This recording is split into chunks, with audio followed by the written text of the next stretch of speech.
Hey, let's talk about standardization. Every distribution can be standardized. Say the mean and the variance of a variable are mu and sigma squared respectively.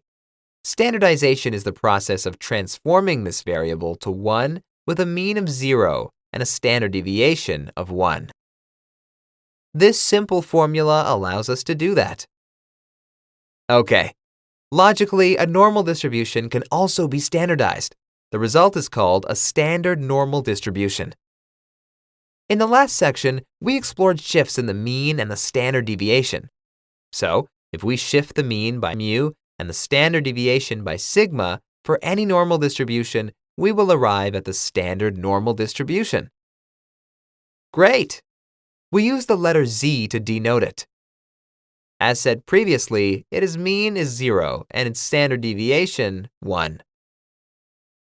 The standardized variable is called a z-score and is equal to the original variable minus its mean divided by its standard deviation.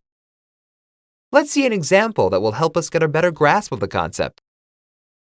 We'll take an approximately normally distributed set of numbers, 1, 2, 2, 3, 3, 3, 4, 4, and 5.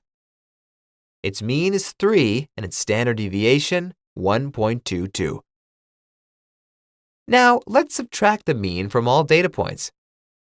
We get a new data set of -2, -1, -1, 0, 0, 0, 1, 1, and 2. Let's calculate the new mean. It is 0, exactly as we anticipated. Showing that on a graph, we have shifted the curve to the left while preserving its shape. Clear? Okay. Great! So far, we have a new distribution, which is still normal, but with a mean of 0 and a standard deviation of 1.22. The next step of the standardization is to divide all data points by the standard deviation. This will drive the standard deviation of the new data set to 1. Let's go back to our example.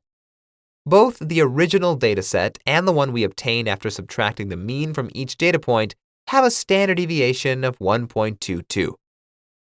Remember, adding and subtracting values to all data points does not change the standard deviation.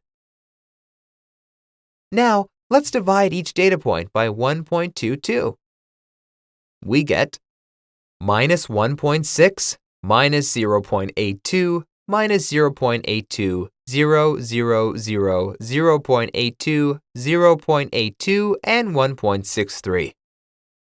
If we calculate the standard deviation of this new data set, we will get 1. And the mean is still 0. In terms of the curve, we kept it at the same position, but reshaped it a bit. Great!